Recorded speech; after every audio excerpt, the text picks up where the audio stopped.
This is Dianne Andrews in Black and White.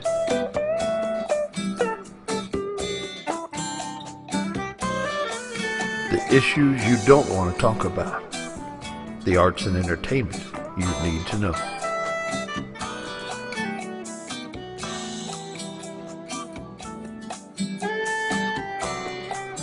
And now here's your host, Dianne Andrews.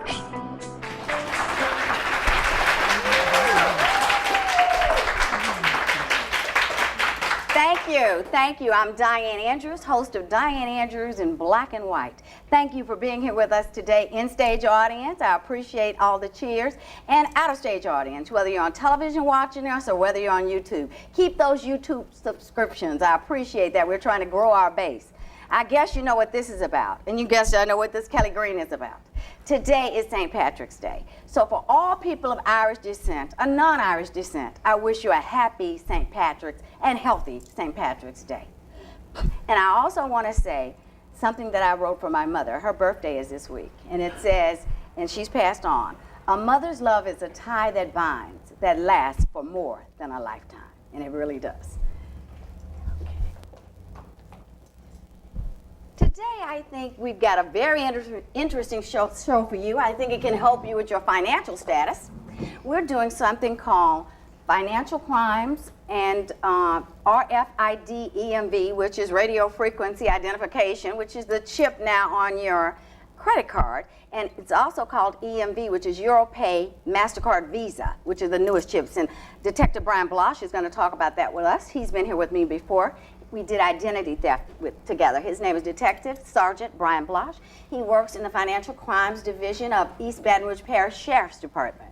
He started there in 2002. He spent 2 years in the parish prison, and he went on in high-tech crimes. He was deputized by the U.S. Marshal, and he worked with the Department of Defense, and now he's teaching verbal judo. He also teaches identity theft, which is the show we did, and he also teaches forensics, I think, because you're a specialist in forensics also, aren't you? Yes, ma'am.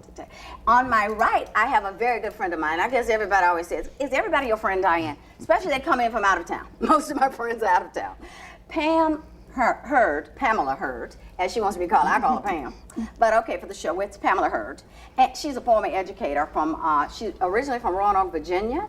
She spent her formative years in Baltimore, Maryland, I guess, over formative years. She went to college there at Morgan State for her undergrad and Loyola University for a graduate degree. She is well-versed in counseling and in family and consumer counseling and productions and things like that also. She spent 33 years with the Baltimore public school system, correct? Correct. And then she went on down to Broward, Florida, and worked in Fort Lauderdale for 9 years. Correct. So her background has a lot to do with education. She was an assistant principal. She worked with curriculum. She did grant management.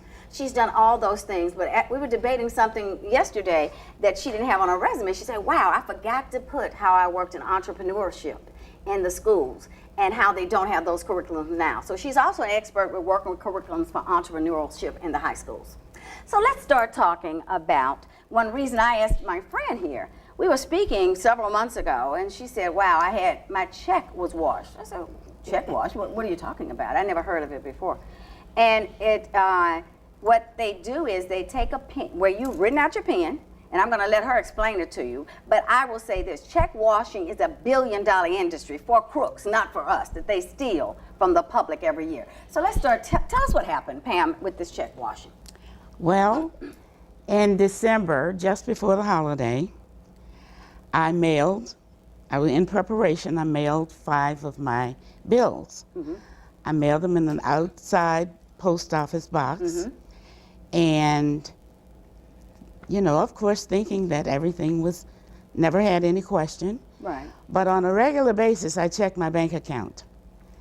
And just before I left to go out of town, I checked my bank account, and it was a negative.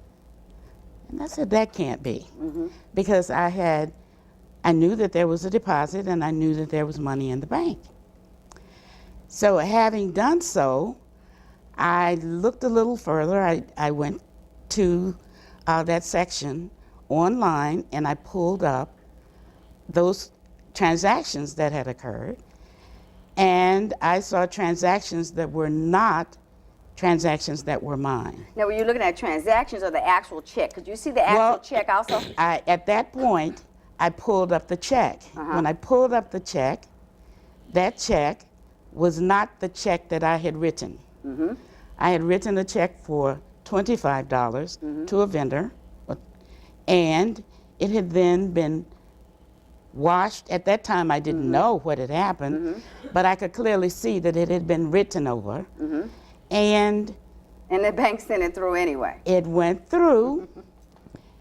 And of course, it was very disturbing because the check that I had originally written was $25, and the check that had been written after whitewashing was $1,780.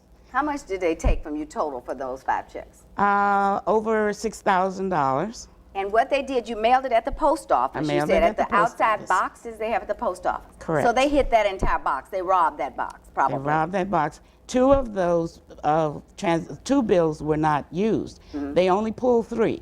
So I guess they just randomly pull, Right. or however they get to them. They were able to access them and they used them. Well, I was really concerned, and this was about 12 o'clock, 12:30 at night. So I called the bank. I couldn't get a live person. And as a result, I then contacted the police. How often do you all get those calls here in Baton Rouge, Detective? Yeah, check washing was really popular some time ago. When I first started out in financial crimes, check washing was rampant here in Baton Rouge. They would steal checks from the mail, usually checks that were placed in the mailbox and the flag raised. Basically, what that's telling the post office is that you have something that needs to be picked up. Right. What that's telling the criminals, though, is that you have checks in the mail. Yes. And so people would pull the checks out of the mail, and then take those checks and wash them, washing the payee off and the amount, and then rewriting it to fit whoever they wanted to cash the check. The reason I'm holding this bottle, this is acetone. They can take this household product, and for us women, our nail remover product, and put it in a bowl and actually leave the check there for a period of time, 30 minutes, an hour, hour and a half, and the ink will come off. Now, the only pen, could you pass me that pen down there, that does not allow check washing is the Uniball gel pen, black. That's what I read, and that's what we did. Last night, we took a check that I wrote, and I wrote part of it in non-Uniball. And I don't know how close y'all can zoom into this. And then you can see where I wrote in the Uniball, and it stayed in the acetone. This part is almost faded. If we had let it stay a little longer, it would have. But the black with the Uniball is very vivid with the check. You can see how, so the acetone is what washes the check. But if you use a Uniball black gel pen, it becomes what I read. It becomes a part of the particles in the paper. Now, this check was washed, and the paper feels fine. They will never know any difference in the weight of the paper, right, Yes, Detective? yeah, precisely. Once they're done with that process and it dries, you can't tell that it's been washed. And it only took this maybe a minute or 2 to dry when I took it out of the acetone this morning. So I thought that was very interesting. I'd never heard of that, and I think it's a $1 billion industry still, around $1 billion. So it must have been bigger than that back in 2002 when you started. Yeah. Well, it's gotten, as things spread, back when we were doing it, it was about $800 million a year. But of course, there's new ways of. One of those figures, 800 million, $1 billion. I'll So take either one. it's topped $1 billion, but it's slowed down. Believe it or not, it's slowed down, especially since a lot of transactions are now electronic. And I understand too, they have a security check. You can buy different paper that will not accept. You can't wash it. Not only just the pen. Once you put it in the acetone, the words appear like void. Yeah. Or altered. So yes, there's of course the parchment is much more expensive. Right. So you pay more for it. For those checks. So you can buy special checks, but just go out and buy your Uniball gel black pen, and that will prohibit them from being able to wash off your name, the amount, or anything on that check. So we wanted to give you all a little information on that. Let's talk about the credit cards. Anybody got a credit card on them? Mine's over in my purse with a chip. Anybody in the audience want to give me a credit card if anybody has one? Nobody has one. I didn't bring it. Everybody, does everyone, if you want to give it, I'll give it right back to you. I swear I won't steal the number. Do you have one? You do? Oh, thank you, sir. I'll come get it. No, y'all will get it for me? Okay. That's right, I can't go that far. But we'll be talking about that as he gets, everybody knows the new cards have this chip on them now instead of just the strip. Detective, you want, okay. Thank you. That's my makeup artist, you all. Megan Adams. Okay, all the new cards, now this, is that the chip over here? Well, his doesn't have the chip. You don't have the new chip on it. You still have the magnetic strip. Yeah. The new cards have a chip. When they issue you your next card, sir, it will have a little chip on it. He has one. You have one? The cameraman didn't want to give me his card. He doesn't trust me. Pam, can you reach for it? Just reach over. You know, we're interactive in this show. We bring everybody in.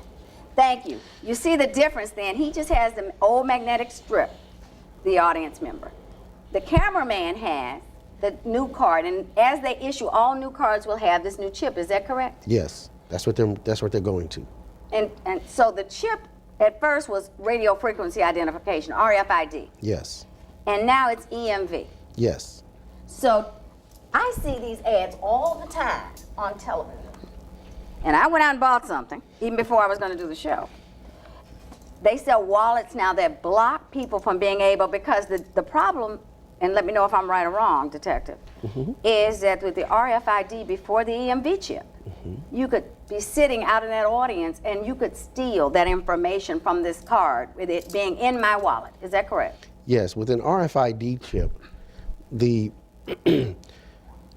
the ability to read the chip is more likely the closer you get to the chip.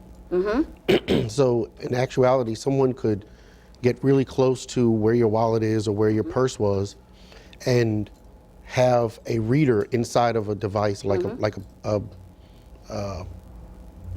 bag or something that they're carrying and be able to read that chip through your purse. Right.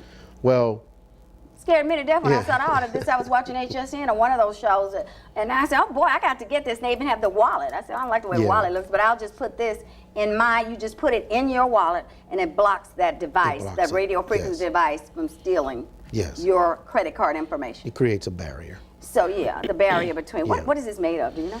No, it's probably some sort of metallic. It's probably made of some sort of metal that stops it. It says something about power grid technology on there. Yeah, and it's basically the same kind of technology that we use in Faraday bags and Faraday boxes for phones in forensics, where you can take the phone and put it inside of the bag and it blocks the signal. Oh, okay. So it's basically the same kind of technology. Is that a radio frequency signal? So anything radio frequency that will, a power grid blocker will block it'll that block for the you. radio. So people who have the chip cards that are radio frequency, now EMV, which Europe has been using forever, which is Europay, MasterCard, and Visa, have gone together and created even a better card. Now, the reason they went to the card was, everybody remembers when we did identity theft about 15 months ago, and I first started doing my shows, pretty much, Detective Brian Blache was on there, and we did identity theft. But one of the things we talked about was people stealing your identity through credit cards, and how they were affecting Office Depot and Lowe's and all of those kind of places. And now with this new RFD, which Europe has had forever, that won't happen to the Lowe's, the Office Depot, or the ABC retail shop, right? Yes. What happens is the transaction has a unique identifier rather than all of your credit card information. Hold that thought. We're going to be right back with Dianne Andrews in Black and White to help you keep your financial money in your wallet without it being stolen by a chip device. Thank you. Come on back to Dianne Andrews in Black and White.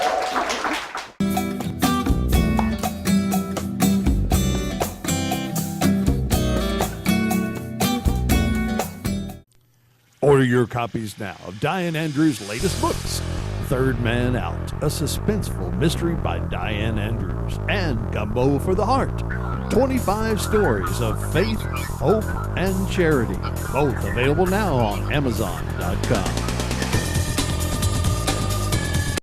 Thanks for coming back to Dianne Andrews in Black and White. While we're we took our break, I went out to the audience and I wanted to get their opinion and some of their questions on how they can better be prepared for this new world of dealing with chips and cards. We had a question from Monica. It said, do banks reimburse the person if this happens to them, this identity theft kind of crime? Yes, the banks do reimburse you, but what the banks are doing now is they are changing their practices a little bit. What they're saying is that if your PIN is used, which is your private number, if your PIN is used, some banks are not refunding your money because they're saying that that PIN should not be known by anyone else but you. Because now the PIN, I just don't want people to get misunderstanding. It's your personal PIN. It's not the security code on the card. Yeah, not the security code on the code. Create. Yes, it's your PIN. Okay. And so that's why they're making the chips, the EMV chip. It's called chip and PIN. Because you use the chip, you put the card in, and then you enter your PIN. So some of the banks are fighting that, saying that if somebody... I got the chip. They've never asked me to put a PIN number in either before. Yeah, because some of the cards are chip and signature. Yeah. Yeah. Mine is still chip and signature. So is that EMV or is that still RFID? It's EMV, but it's chip and signature, which the vendors are saying is not as secure as chip and PIN because anybody can forge a signature. Okay, just like we were talking about before the show, and I gave an analogy with the new EMV cards, every time you have a transaction, it goes straight to the merchant, right? It goes to MasterCard, it goes to Visa. It used to go back to like Lowe's or Office Depot and Lowe's. I'm not talking about you, just any company, ABC retailer out there. And then that's what made them more liable when they were losing all the money a couple of years ago and still are when they were being hacked. So now it's going to go straight from me personally, straight to my MasterCard or my Visa. Yes. And also it changes it every time. Like a garage door opener, I have a garage door opener. If somebody happens to have a garage door opener similar to yours, it can open your garage with the same signal, but mine changes every time I open the door, so you can't get another person ever having that same garage door opener code because it changes codes every time. A lot of garage door openers do that. Yes, and this EMV technology makes it harder for them to counterfeit the actual card itself. And that was one of the questions. Prophet had a question, ways to stop fraud with the banks. Okay. I can address. You can address that. Not totally, but I can say as a person, check your bank account on a regular basis. Don't assume that everything that is there is correct. And if there's an error, immediately make it known. Because if you don't, then it goes on. You can go back, yes, but it's best that you do so initially. And the reason that I filed the police report was because I had no one else to speak with personally. So I filed a police report at night. The police officer contacted me and took a report that I then took to the bank the next day. But you never heard anything where they caught this syndicate, which I know they never hardly do you, Detective Sergeant? Well, we actually catch quite a few of them. I mean, a lot of them get away because the jurisdiction changes. In Miss Pamela's case, they used the items in her jurisdiction. But in a lot of cases, it happens somewhere where you don't live. You know, these numbers, your information is transferred to someone in another state. Another country even. Yeah, and even another country. And so it's hard to track where exactly this person is going to use it next or when it was used. Nobody really knows who that is. You know, you might have a face or information, you know, where you can show a videotape, but you don't know who the person is and nobody comes forth to say who that person actually is. Okay, John Calloway, he said he's not running from any law, any person, any woman, anything. I could say his last name. How do they take the money off the chip? How do they get the money off? Is one of his questions. Well, what happens is it's the point of sale machine, when you put the card in it, it creates a key. Okay, and that key is then used in conjunction with your PIN to authenticate the card, and then it finishes the transaction. With just a strip, all you have to do is swipe it, and the information is already on the strip. So that's why it was so easy to counterfeit those cards. Whereas with the new cards, it creates this key that can't be counterfeited because it changes every time. Right, like the garage door opener scenario. Yes. One last question we took was from Shauna, and when will the chip cards be out all over? Because they've been in Europe for years. Yeah, they've been in Europe forever. But all of the banks are trying to make this transition now. I believe that the time for that transition has already passed. But you know, it's hard to get all of the banks and all of the smaller institutions to implement everything at one time. Of course, it costs money. They have to get new machines. Right. So the new cards are being disseminated, and you know, they're moving towards it, and it's currently in the process of pushing out all of the cards to everyone. Because there's already been a deadline that we missed, right? That all cards have to be by a certain date. Yeah, that all cards have to be, you know, have to be chipped, and that all of the vendors and retailers have to have the machines.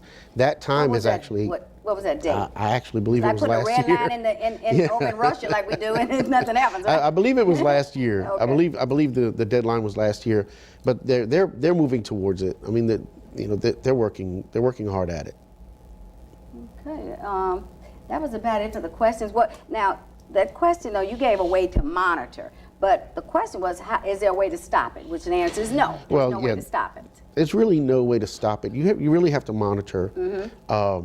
You have to be proactive, and make sure that your practices are safe. Like Pamela did. Yeah, you don't share your PIN with anyone. You don't give your debit card or credit card to anyone.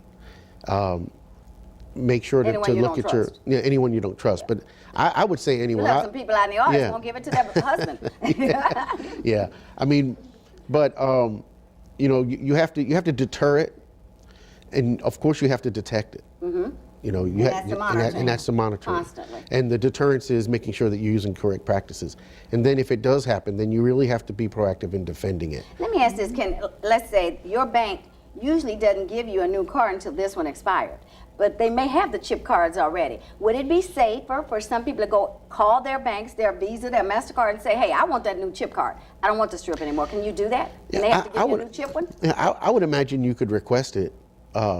Yeah, I would imagine if your bank has them and you haven't received one, I would request one. Yeah. And back to some of this with the check washing, they actually robbed the postal stand, you know, the box outside. She happened to be outside the post office, but we have standalone boxes that people drop mail in all the time. Yes. So they don't have any cameras on those boxes or anything, mostly. Yeah, I mean, I've never seen where they had cameras on the boxes, but it's possible. You know, Obviously not, because they're going to catch them. I mean, they'd probably be a inhibitor. Depending upon what time they did it, I don't know how much they'd see.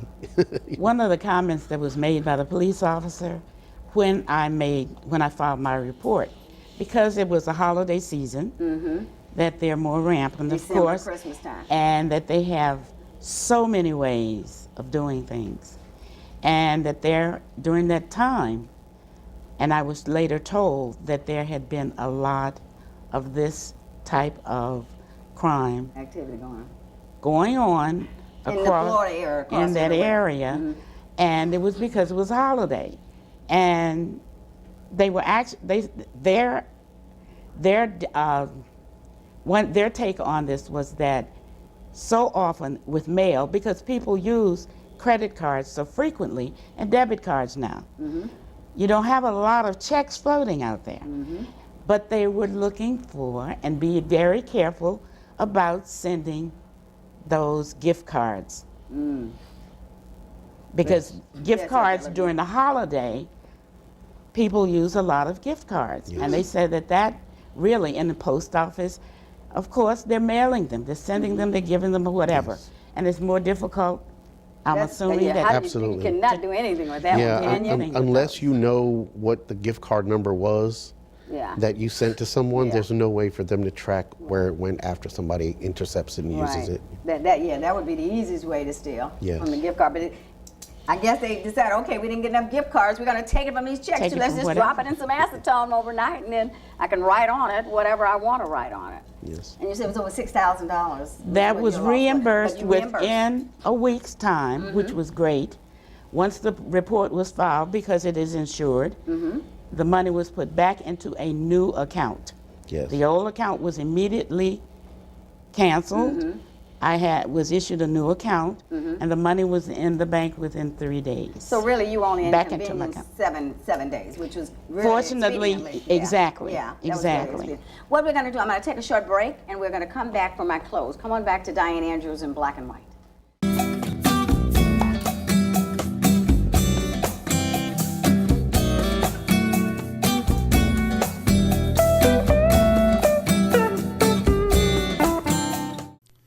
Or Order your copies now of Dianne Andrews' latest books, Third Man Out, a suspenseful mystery by Dianne Andrews, and Gumbo for the Heart, 25 stories of faith, hope, and charity, both available now on Amazon.com. Thank you for coming back to Dianne Andrews in Black and White. In our break, we were discussing some other things that the detective would like to tell you, and then we're going to come in for our close. Some of these checks are accessed because people mail their checks on certain days. Let's say it's a Thursday or a Friday. The check actually makes it to the business that they're mailing it to. But some of these businesses, and some of the businesses here in Baton Rouge in certain areas, have outside mailboxes. Mm-hmm. The mail hits the mailbox on a Saturday, and then the mail sits there Saturday and Sunday until the vendors come in on Monday. Mm-hmm. Well, we've caught people actually walking down the street in those areas, taking the mail out of those mailboxes. And what they're doing is they take those checks out of the mail and they either wash them if they can, or they actually add themselves as a payee on the check and then go somewhere and cash the check. They type it on the check. They type it on the check. Type their name on the check as a payee, yes. And they can make it match. Exactly. Wow. Okay, let's be aware. This is some great information, so even be aware of the day that you're mailing your check if it's to a business. I ask people this all the time when I do my close, if they get tired of seeing me light this white candle. When I was a little girl growing up in Rouge, Louisiana, there was a show that came on, and every Sunday they lit a white candle and said, if everyone lit just one little candle, what a bright world this would be. And I've tried to live my life that way. I never forgot that. And having a bright candle in your life means you're trying to have a path of goodness for others to follow, I always say, and you're trying to bring good to everybody's life that you can. And that's the one thing I'll tell people. It's not all about money. It's about time, care, loving. So everyone, if they would go out today, and if you see someone crossing the street who's an older person, help them across the street. And that makes you feel good, and that would make their day. So everyone go out and try to make this a day that you're lighting a candle for someone else, which will illuminate your life. Take care. This is Dianne Andrews. See you next time. Go join us on YouTube. Bye-bye.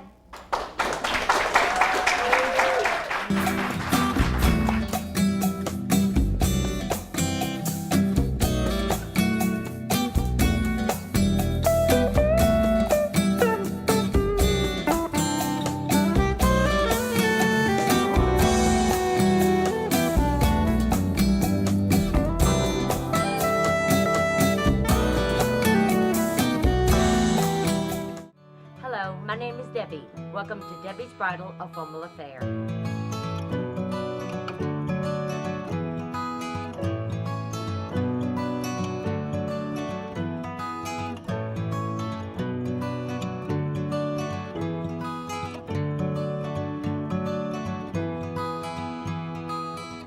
My name is Raven. I work at Debbie's Bridal, and she makes your dreams come true.